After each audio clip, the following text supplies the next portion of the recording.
අපි කන්න ගිය තැන් ටිකක් බලමුද? මේක නම් මං තනියෙන් කෑවේ පානිපූරි.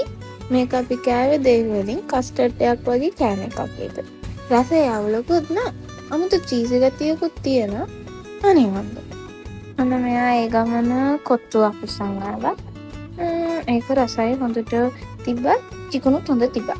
ඊට පස්සේ අන්න ෂාවර්ම එකක් උස්සන් ආවා. ඒක නම් මේ ටිකක් සෙක්. අනේ අතර මෙයා රාමෙන් පුතුස්සගෙන ආවා. ඒක මට සෙට් නෑ. ඒක ඔන්න පැත්තකින් දැම්මා. ඊට පස්සේ අපි බොන්න ගත්තේ අයිස් මයිලෝයි අනිත් එක මතක නෑ.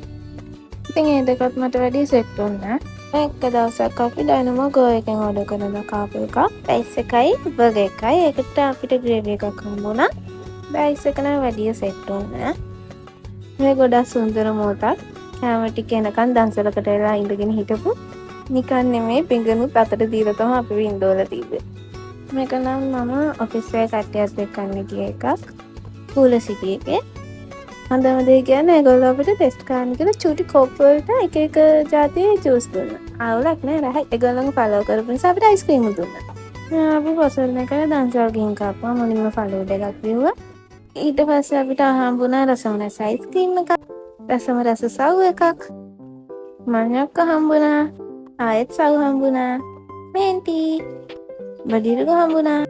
අන්තිමට අපි බද්දන්සලකට ගියා.